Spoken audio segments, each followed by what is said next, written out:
Welcome to the deep dive. Today, we're getting into something really central to, well, most of our lives, building and maintaining healthy romantic relationships. Yeah, keeping them strong. We've looked at a really comprehensive guide covering pretty much everything, the basics, the daily practices, how to handle the tough times. You're making it last, right? Exactly, the long haul. And we know you want the key insights, quickly but thoroughly. So our aim here is to pull out that actionable information, the stuff that really matters for making these connections work. Right, without drowning you in theory. It's like a focused look at how to actually create and nurture that fulfilling bond. It's so easy to think great relationships just happen. You meet the right person, click, and that's it. hmm Like magic. But what the research really shows and what our sources emphasize is that they're built actively. It takes real conscious effort, doesn't it? Yeah. Understanding your partner, committing to tending to that connection continuously. So true. Okay, so where do we start? What's the blueprint? Good question. Let's start with the structure itself. What are the absolute core characteristics, the must-haves for a healthy relationship? Well, this self-sensei guide really boils it down to four main pillars. You've got open communication, Crucial. mutual trust, genuine emotional support, and profound respect. These aren't just nice to haves, they're like the load-bearing walls. Perfectly put. And if we zoom in a bit, you see the details holding those pillars up. Things like clear boundaries, knowing where you end and they begin. Right, and honesty, you can't have trust without it. Definitely not. Yeah. And valuing each other's independence. The guide even mentions practical things like, needing time alone or having your own corner in the house. Yeah, and then there's equality, consent in everything, and feeling safe. Not just physically, but emotionally safe, too. Johns Hopkins mentions a lot of this as well. It's interesting how they all connect, isn't it? Like you said, trust and honesty are intertwined. Respect makes setting boundaries feel natural, not like a fight. It's like a system. Strengthen one part, and it helps the whole thing function better. Sure. Exactly. And a key point, which Self-Sensei and mentalhealth.org both stress, is that these aren't static. A healthy relationship is always evolving. It's a process. That phrase, not found but built, really sticks. It needs constant attention, active work from both people. Yeah, ongoing engagement. It's not passive. Okay, so focusing on these characteristics. It's clearly about more than just feeling good day to day. There seem to be some pretty significant long-term rewards. Oh, absolutely. The benefits ripple outwards, psychologically, emotionally, socially, even physically. Really? Physically? Yeah. Psychologically first, people in supportive relationships often report less stress. Northwestern medicine links this to potentially lower cortisol levels. Okay, that makes sense. Less stress hormone. Right. And often a stronger sense of purpose, better overall mental well-being. Having that solid partner definitely feels like an anchor sometimes. What about the emotional side? Emotionally, the connections are striking. Better healing processes, for one. There's this statistic about heart surgery patients in long-term relationships having a much higher survival rate in the immediate aftermath. Wow. That really drives it home, doesn't it? It does. Plus, reports of more confidence handling pain, higher self-esteem, more empathy, more trusting interactions generally. That's according to Self-Sensei and the Better Health Channel. It makes the impact of our closest bonds feel so tangible. Mhm. And socially, what are the benefits there? Socially, partners in healthy relationships often encourage each other towards better habits. Think diet, exercise, maybe cutting back on smoking or drinking. Like positive peer pressure almost. Sort of. And the Better Health Channel also links strong social connections, including romance, to increased longevity, living longer. So it's a whole package deal. It's not just about love, it's about our total health. Exactly. These relationships can act as a real buffer against life's stresses. Northwestern medicine frames them as critical for holistic health, almost like a public health factor. Okay, so we've got the blueprint. We understand the benefits. Now, how do we actually build this thing? What are the essential foundations for love that lasts? Right, the building blocks. At the absolute core, you need trust, honesty, and mutual respect. The big three. Yeah. Trust, as Self-Sensei and positive psychology point out, is the bedrock. It's not automatic, it's earned through consistency, reliability, integrity. And that takes vulnerability from both sides, doesn't it, to create that safe space? Absolutely. And honesty is the glue, being open about feelings, thoughts, worries, plans. GWU stresses how vital this transparency is for genuine understanding, not just the big stuff, but the little things too, likes, dislikes, goals, how your day went. Makes sense. And mutual respect, what does that look like in practice? It's about genuinely valuing your partner as an individual. Their opinions, their boundaries, their intrinsic worth. GW says it shows up in being supportive and, importantly, not doing things that belittle or put them down. So these aren't just ideas, they're about consistent behavior, Hmm. how you treat each other day after day. Trust comes from seeing reliability and honesty in action. Exactly. And positive psychology mentions this idea of a reciprocal dance of vulnerability. One person opens up, is met with respect and honesty, and that deepens the trust, encouraging more openness. It builds on itself. Okay. So building on trust, honesty, and respect, where do empathy and emotional support come in? Absolutely essential companions. Empathy, truly getting where your partner is coming from emotionally. Grand Rising Behavioral Health describes it as connecting with their feeling state, not just their thoughts, Right. It fuels communication, trust, helps manage conflict. and build deeper connection. And emotional support, that's about being there consistently, through thick and thin, offering comfort, encouragement, validating their feelings, celebrating their wins. GW emphasizes this role in building secure attachment. And it's crucial that the support stems from empathy, right? I think Self-Sensei warned against jumping in with advice before really listening. Yes. Unsolicited advice without understanding can feel really dismissive. Sometimes just being heard is the most supportive thing. Sure. And JHU reminds us it's a two-way street. You need self-awareness about your own capacity to give support, setting boundaries so you don't burn out, sustainable support. Got it. Okay, what else is foundational? Shared values. This is a big one for long-term compatibility. Values like the core beliefs guiding how we approach life. Family, career, money, spirituality, that kind of thing. Exactly. Jenny Johnson's work highlights how these shared values act as a compass for navigating life together, supporting goals, and finding common ground in disagreements. How are they different from just having shared interests, like liking the same movies or hobbies? Well, Self-Sensei and Jenny Johnson point out that interests can be more fluid, they can change. Core values tend to be more stable, providing that deeper anchor for the long haul. Dr. Lisa Firestone is quoted saying this alignment creates security and respect. So when big decisions come up, or conflicts, if your core values align, you have a shared starting point for discussion. Like if financial stability is a high priority for both, as Talkspace notes, money talks are likely easier. Precisely. And it's something you need to talk about explicitly. Psychology Today suggests doing this relatively early on, maybe the fourth or fifth date, to see if you're fundamentally aligned or if there are potential deal breakers. Makes sense to find out sooner rather than later. Right. Perfect alignment is rare, of course. The key, as Psychology Today says, is understanding and respecting the differences you do have. Okay. One last foundation piece. Yes, celebrating and nurturing individuality, your own sense of self. Ah, yes. The idea that a healthy relationship doesn't mean losing yourself, but actually supports your individual growth. JAQ stresses this. Totally. Nurturing individuality avoids codependency, and actually, it enriches the relationship. You bring different experiences, perspectives back to the partnership. GrowingSelf.com says strong relationships encourage personal growth. And the benefits of keeping that sense of self are huge, right? Better personal development, more interesting conversations, staying true to yourself, independence, richer life, sustained attraction. The online therapist lists quite a few. Exactly. Forget that myth about merging into one being. Personal growth makes you a more engaging partner, helps keep things fresh. As the online therapist puts it, a fulfilled individual has more to offer the relationship. That makes perfect sense. Okay, foundations laid. Now, how do we actually connect day to day? Let's get into communication and intimacy. Right, the art of connection. And communication is absolutely the cornerstone here. Insight Psychology, helpguide.org, they all say it. But it's more than just talking, isn't it? Oh, much more. It's active listening, expressing yourself assertively, validating your partner, picking up on nonverbal cues. It's a whole skill set. Skills like really tuning in, emotional intelligence, self-awareness, assertiveness, not aggressiveness, empathy. Helpguide.org breaks it down well. And the goal isn't winning arguments, right? Mentalhealth.org says it's about deeper understanding. Exactly, deeper connection. And one structured way to approach this is nonviolent communication, NVC. Positive psychology outlines its 4 steps: observation, feeling, need, request. It helps you express yourself clearly without blame. Sensei actually has a table outlining these techniques: active listening, really hearing the words and the feelings behind them, Crucial. and I statements.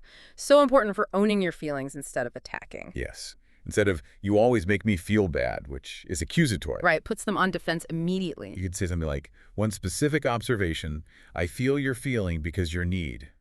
Would you be willing to let it down? Specific request. Concordia University, Texas gives examples like this. It's about owning your experience. Okay, so I statements, NVC. What else? Empathetic assertion. That's acknowledging their feelings first, then stating your need. Shows you've heard them. Validation is key too, letting them know their feelings make sense, even if you see it differently. And finally, paying attention to the nonverbals. Body language, tone. They say so much. Huge amounts. The Gottman Institute really emphasizes that mastering these skills transforms communication. It becomes a tool for connection, not conflict. Okay, that's communication. What about intimacy? Intimacy, that deep closeness. Healthline defines it as developing over time, and it's not just physical. There's emotional, intellectual, and physical intimacy. Let's unpack those. Emotional intimacy. That's sharing your inner world, thoughts, feelings, fears, dreams with trust, knowing you won't be judged. Genesis counseling and Cedar counseling say it's strengthened by listening, empathy, vulnerability. Okay, intellectual intimacy. That meeting of minds. Sharing ideas, stimulating chats, exploring interests together. Cedar counseling mentions the importance of respecting different viewpoints here, too. And physical intimacy. That's the whole range of touch. Yes, sex, but also holding hands, cuddling, a hug. Genesis counseling highlights regular touch and talking openly about preferences. And what underlies all of these? What makes them possible? Across the board, sources like Healthline point to trust, acceptance, honesty, safety, feeling secure, compassion, affection, and good communication. Safety and trust are really the gateways. Makes sense. You can't really be vulnerable without them.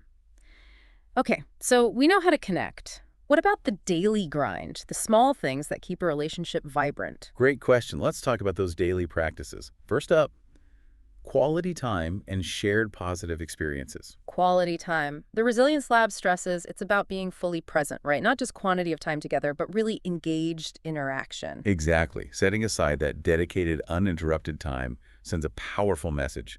You matter. This relationship matters. And doing fun stuff together builds up, what do they call it? Relational capital. Yeah, like a bank account of positive memories and feelings. The Resilience Lab says it acts as a buffer during tough times. What kind of things count? It can be simple. Daily rituals, coffee together in the morning, regular date nights, even if it's just staying in and making an effort, shared adventures, big or small. Okay. Consistency is key. Okay. What else? Regularly expressing gratitude, appreciation, and affection. Seems simple, but Concordia University, Texas says it's huge for reinforcing positivity and feeling valued. Absolutely. And it can take many forms, saying thank you, a touch, doing something helpful, focused time, a small, thoughtful gift. Self-Sensei mentioned love languages here, tailoring how you show appreciation so it really lands for your partner. Right. And Centerstone adds that specificity and sincerity matter. Not just thanks, but thanks for making dinner. I was so tired. That really helped. Got it. And it's those small, consistent daily acts, not just grand gestures, that build long-term security, right? Precisely. Little and often beats big and rare. Finally, for daily practice, setting and respecting healthy boundaries. Boundaries. Essential, but sometimes tricky. JHU and Silver Lake Psychology define them as those limits: physical, emotional, mental, financial, protecting your well-being and ensuring respectful interaction. And it helps to reframe them. Not as walls to keep people out, but as Silver Lake Psychology suggests, guidelines for healthy connection. They actually foster trust and safety. Setting them takes self-awareness, knowing your limits, and then clear, kind communication.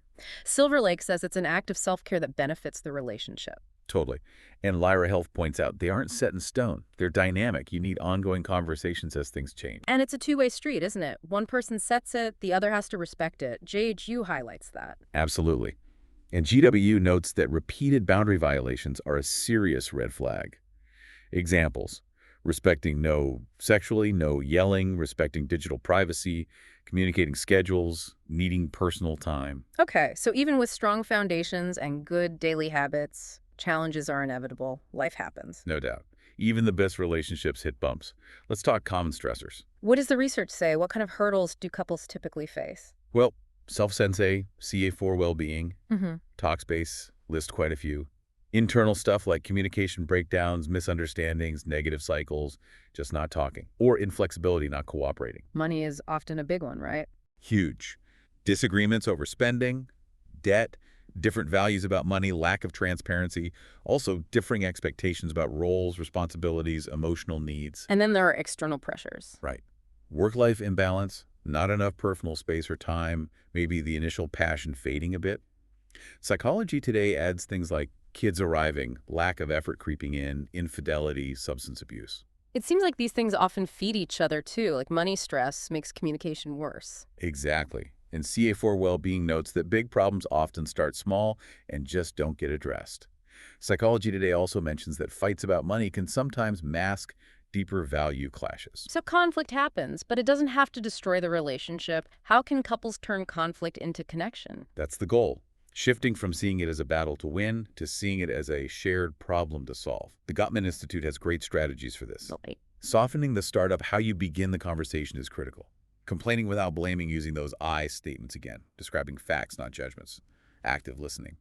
And crucial repair attempts. Those little things you do mid-argument to de-escalate, like cracking a joke or saying, okay, let's pause. Exactly. Also, psychological soothing, calming yourself and your partner, and being willing to compromise. Gottman also stresses emotional regulation, right? Can't problem solve if you're flooded. Nope. You need to calm down first. The how you argue is way more important than what you argue about.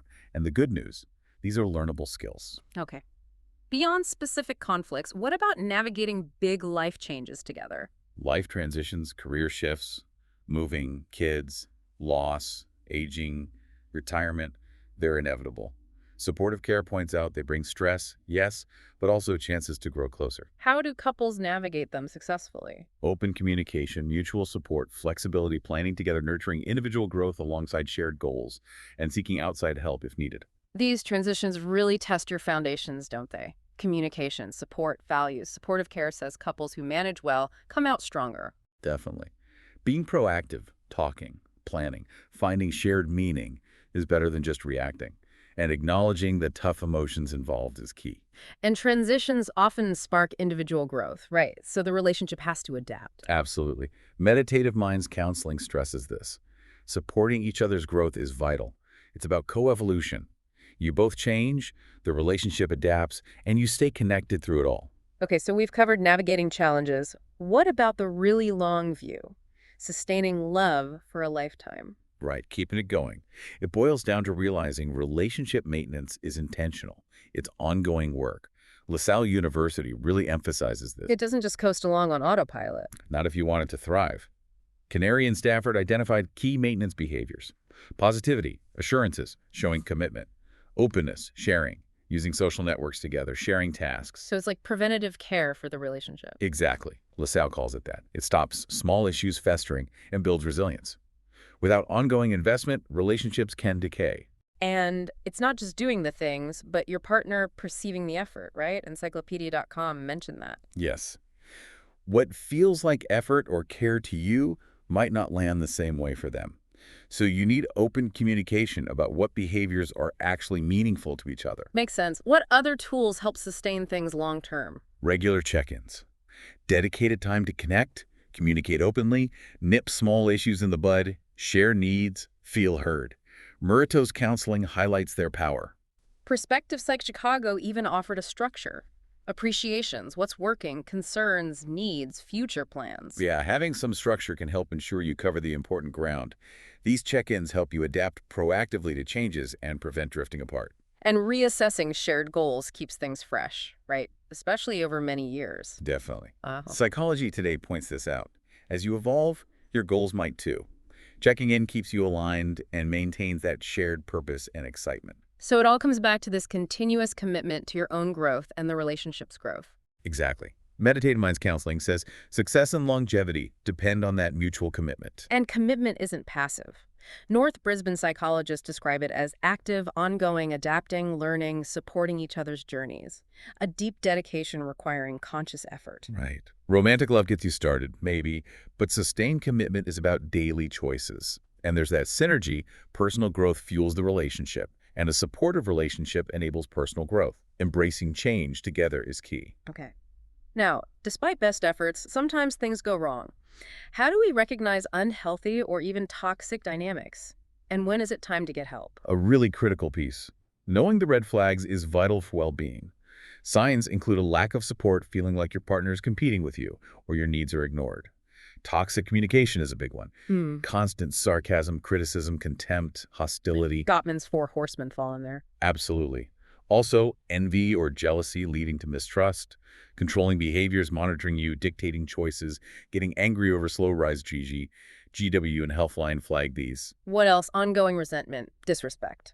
Yes, holding on to grievances, consistent disrespect for your time, feelings, boundaries, negative financial behaviors, control, violations, feeling constantly stressed or on edge around them. And manipulation tactics, like gaslighting. Definitely. Gaslighting, guilt tripping, Hmm. unequal power dynamics, one person dominating decisions or resources, social isolation, discouraging contact with friends or family, and of course, any physical, mental, or emotional abuse. Mindspace counseling points out how these tactics erode self-esteem and independence. That social isolation part is insidious, isn't it? Cuts off support. It really is. Self-Sensei actually provides a useful table comparing healthy versus unhealthy dynamics, side-by-side communication, conflict style, power balance support, boundaries, trust, emotional climate. The contrast is stark. So if you recognize these signs, what then? When is it time for professional help? It's important to know that seeking help, like couples therapy, isn't just for crises. Talkspace notes it can proactively strengthen even healthy relationships. Recognizing you need help is a strength. What are the signals that therapy might be a good idea? Frequent, intense arguments. Communication totally breaking down. Emotional withdrawal, stonewalling. Trust issues after infidelity maybe. Loss of intimacy. Major life changes causing strain. Feeling like you're growing apart. Or obviously, if you're considering separation. And it's better to go sooner rather than later, right? Not as a last resort. Definitely. Earlier intervention is often more effective. And again, those four horsemen, contempt, criticism, defensiveness, stonewalling are strong signs professional help is needed. Are there specific resources if things are really bad, like abusive? Yes, absolutely. It's crucial to know where to turn. Cell Sensei lists resources like the National Domestic Violence Hotline 247, multilingual support, the National Teen Dating Abuse Helpline. Websites like thehotline.org and loveeyesrespect.org have safety planning info. Military families have specific resources too. Yes, the Family Advocacy Program, Military One Source. Safety planning is critical in abuse situations. Having a plan to protect yourself, where to go, legal support. And couples therapy isn't usually recommended in active abuse situations, is it? Generally, no. Safety is the priority. Leaving often requires more than willpower. Victim advocates, support from friends and family, that external perspective and help are vital. So, wrapping this all up, building and maintaining a healthy relationship is definitely a marathon, not a sprint. Absolutely. It's an ongoing, dynamic journey. It takes that continuous commitment, effort, communication, respect, and willingness to grow individually and together. We've really dug into the importance of those core elements: trust, empathy, shared values, boundaries, and the skills needed for communication, intimacy, and handling conflict. And it's clear that while it takes real work, the rewards are immense. Security, happiness, growth, overall well-being, it's a worthwhile investment. Ultimately, you have agency. You can shape your partnership by approaching it with intention, courage, and that commitment to growing together. You really can cultivate a love that lasts and thrives. That's a powerful note to end on. So, for you listening, take a moment. Which of these foundational pieces, trust, empathy, values, boundaries, communication, resonates most with you right now? And think about one small intentional thing you could do, maybe even today, to nurture that aspect in your own relationship. Thanks for joining us on the deep dive.